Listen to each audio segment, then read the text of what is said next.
Hello friends, ఒక్కసారి ఆలోచించండి. ఒక వ్యక్తిని ఉరి మధ్యలో నగ్నంగా తాళ్లతో తలకిందులుగా వేలాడదీసి ఆపై ఇద్దరు వ్యక్తులు రంపం కాళ్ల మధ్య ఉంచి పైనుండి క్రిందికి కోయడం ప్రారంభించారు.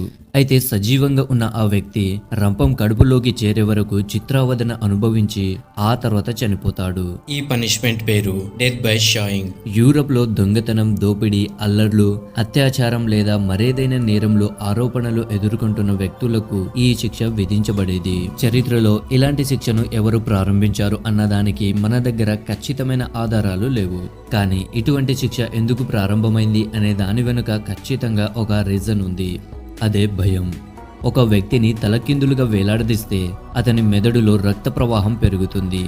కావున మాక్సిమం బ్లడ్ లాస్ అయ్యేంత వరకు ఆ వ్యక్తి జీవించి ఉంటాడు మరియు అతని మరణాన్ని తన కళ్ళతో చూస్తాడు. మిగిలిన ప్రజలందరూ కూడా ఆ దృశ్యాన్ని చూస్తారు. కావున వారి గుండెల్లో కూడా భయం మొదలవుతుంది. ఆ నేరస్తుడి శరీరాన్ని కోస్తున్నప్పుడు అతను ఎంత బాధను అనుభవిస్తున్నాడో మీరే ఊహించుకోవచ్చు.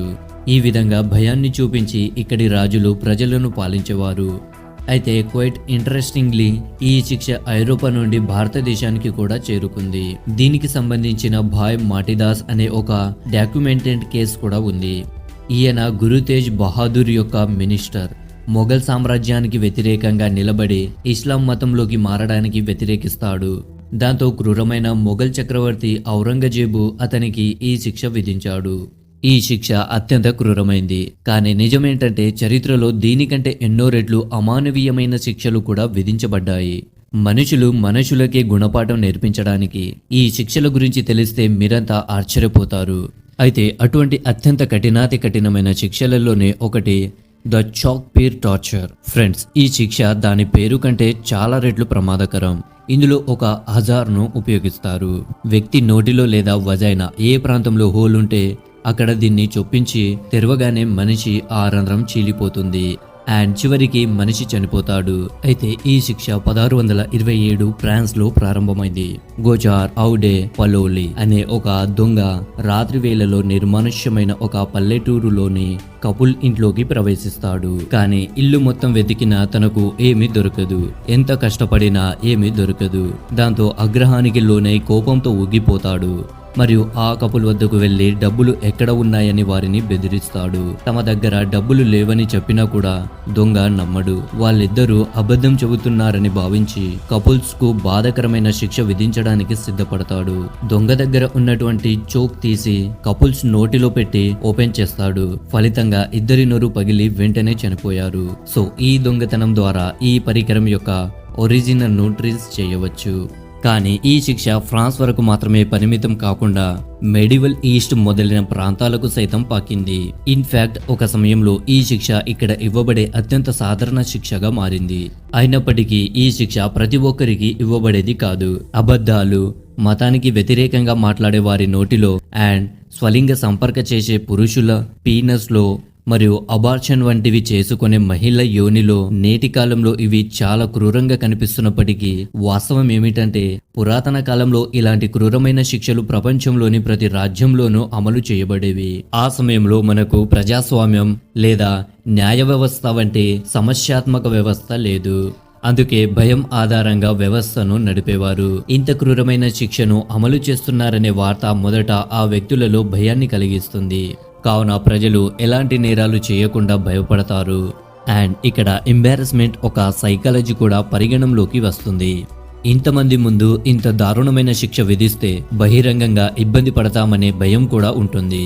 అది అపరాధ భావన రాకుండా చేయడానికి ఉపయోగపడుతుంది. ప్రజలు అపరాధికి శిక్ష విధిస్తున్నప్పుడు చూసి ఆటోమేటిక్గా దానికి అసహ్యకరమైన చర్యతో ముడిపడతారు. అండ్ మొరల్లీ తను అనైతికమైన పని చేసేందుకు ఇంతటి ఘోరమైన శిక్ష అనుభవిస్తున్నాడని నమ్ముతారు. కానీ లాజికల్లీ చూసుకుంటే మాత్రం ఆ నేరస్తుడు కూడా ఒక మనిషే. మానవులమైన మనమే ఏది సరైనది మరియు ఏది తప్పు అని నిర్ణయిస్తున్నాం. అంటే డీప్ లెవెల్లో ఒక వ్యక్తి తప్పుగా ఆలోచిస్తే మనం ఆ వ్యక్తిని లేదా ఆ భావజాలాన్ని వేరు చేసి ఖండిస్తాము. సో ఆ విధంగా చూస్తే ఈ మానవ శిక్షల వెనుక మానసిక వైఫల్యాలు కూడా ఉన్నాయి. ఇక ఇప్పుడు దీనికంటే రెండింతలు కఠినమైన శిక్ష గురించి మాట్లాడితే అదే ద బ్రాజెన్ బుల్.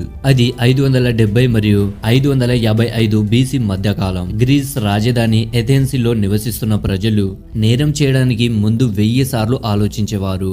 ఎందుకంటే వారికి తెలుసు ఏ చిన్న తప్పు చేసినా నరకాన్ని తలపించే శిక్షలు అనుభవించాల్సి ఉంటుందని. ఆ కాలంలో విధించబడే అత్యంత దారుణమైన శిక్షలలో మనిషిని మెటల్తో తయారు చేసిన గాడిద ఆకారపు పాత్రలో వేసి ఉడికించడం.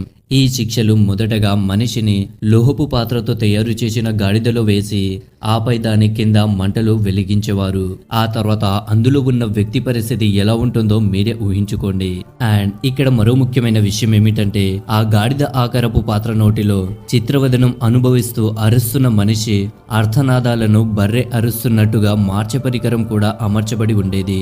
అందులో నుండి లోపల కాలిపోతున్న మనిషి యొక్క పొగలు కూడా బయటకు వచ్చేవి. అయితే ఇంత దారుణమైన ఈ యంత్రాన్ని రాజా ఫెల్లర్స్ ఆదేశాల మేరకు పెరిలోస్ అనే వ్యక్తి తయారు చేశాడు. దీన్ని తయారు చేయడం వెనుక దాగి ఉన్న అసలైన కారణం కింగ్ ఫెల్లర్స్ యొక్క ఫ్యాంటసీస్. అతనికి మనుషులను క్రూరంగా హింసించి చిత్రవదన చేసి చంపడం అంటే చాలా ఇష్టం. కొంతమంది చెప్పేదాని ప్రకారం చూసుకుంటే ఈ యంత్రాన్ని పరీక్షించడానికి ఫెలారస్ దీనిని తయారు చేసిన వ్యక్తిని ఇందులో మొదటగా పరీక్షించాడట. అండ్ ఇన్ఫాక్ట్ టెలిమేటివ్స్ అధికార దాహంతో రాజ్యాన్ని స్వాధీనం చేసుకుని తర్వాత ఫెలారస్ ను కూడా ఇందులోనే చంపాడని చెబుతారు. అంటే దీనిని తయారు చేసిన వ్యక్తి, ఆయన చేయించిన వ్యక్తి ఇద్దరు కూడా ఇందులోనే మరణించారన్నమాట. కానీ అత్యంత ఘోరమైన మరణ శిక్షను ఇచ్చే ఈ ఆవిష్కరణ గ్రీసుకు మాత్రమే పరిమితం కాకుండా ఐరోపాలోని ఇతర ప్రాంతాలకు వ్యాపించింది. రోమన్ మరియు క్రిస్టియన్స్ మధ్య గొడవల గురించి మనందరికీ తెలిసిందే. సో ఈ శిక్ష అక్కడ కూడా ఉపయోగించడం ప్రారంభమైంది. ఇక ఇదే విధంగా మరో ఆవిష్కరణ గురించి మాట్లాడుకుంటే దాని పేరే ద రోమన్ క్యాండిల్. 13 అక్టోబర్ 54 నుండి 9 జూన్ 68 ఏడీ వరకు ఎంపవర్ నీరు రాజ్యం ఉండేది. మొత్తం శకం గడిచిపోయింది. కానీ ఇప్పటి వరకు రోమన్లు మరియు క్రిస్టియన్స్ మధ్య శత్రుత్వం కొనసాగుతోంది. ఈ శత్రుత్వపు మంటలో తన పగలు చల్లార్చడానికి ఒక వ్యక్తి చాలా భిన్నమైన మరియు ప్రత్యేకమైన క్రూరమైన మార్గాన్ని కనుగొన్నాడు. అతనే నీరో. అతని గుండెల్లో శత్రుత్వపు జ్వాలలు రగులుతుందన్న నీరో ఒక గార్డెన్ పార్టీని ఏర్పాటు చేస్తాడు. మరియు ఆ పార్టీలో అతను సజీవ మానవులను ఒక స్తంభానికి కట్టేసి వారిని వేలాడదీసి కాల్చివేస్తాడు. తరువాత నీరో తన రోమన్ స్నేహితులను పిలిచి ఈ దృశ్యాన్ని చూపిస్తూ ఆనందంగా పార్టీ ఎంజాయ్ చేస్తాడు. ఫ్రెండ్స్, చరిత్రలో రోమన్స్ తో ముడిపడి ఉన్న ఎంతో క్రూరమైన ఘటనలు ముడిపడి ఉన్నాయి. రోమన్ రాజులు వాళ్ళ సరదా కోసం వ్యక్తుల డిస్పర్మెంట్ కూడా చేసేవాళ్ళని చెబుతారు. మరియు కేవలం అంతేకాకుండా ఒక వ్యక్తి 2 చేతులు, కాళ్లను 4 వేర్వేరు గుర్రాలను కట్టేసి వాటిని 4 వేర్వేరు దిశల్లో లాగేవారు. ఈ పరిస్థితిలో ఆ వ్యక్తి ఎంతటి బాధను అనుభవించేవాడో అది మన ఊహలకు కూడా అందదు. మనం అలాంటి అత్యంత కఠినమైన శిక్షలను చూస్తే అన్ని శిక్షలు అత్యాచారం లేదా హత్య వంటి నేరాలకు మాత్రమే విధించబడేవి. ఆ సమయంలో మతాన్ని అనుసరించకపోవడం, మతానికి వ్యతిరేకంగా ఉండడాన్ని క్యాపిటల్ పనిష్మెంట్ గా భావించబడేది. కానీ ఈ రీజన్స్ ను పక్కన పెట్టి నేటి కాలపు మరణ శిక్ష నేరాల ప్రకారం నిబంధనలను పరిగణనలోకి తీసుకుంటే ఏది వ్యాలిడ్ అని మీరు భావిస్తున్నారు?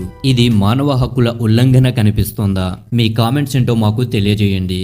మరియు ఈ వీడియో నచ్చితే లైక్ చేసి మీ ఫ్రెండ్స్కి షేర్ చేయండి. అండ్ ఇటువంటి మరిన్ని వీడియోలు చూడడానికి మా ఛానల్ని ఇప్పుడే సబ్స్క్రైబ్ చేసుకొని పక్కనే ఉన్నటువంటి గంట సింబల్ని కూడా యాక్టివేట్ చేసుకోండి. దాంతో మా వీడియోస్ని మిస్ కాకుండా మీరే ఫస్ట్ చూడవచ్చు. Thank you friends. Thank you for watching.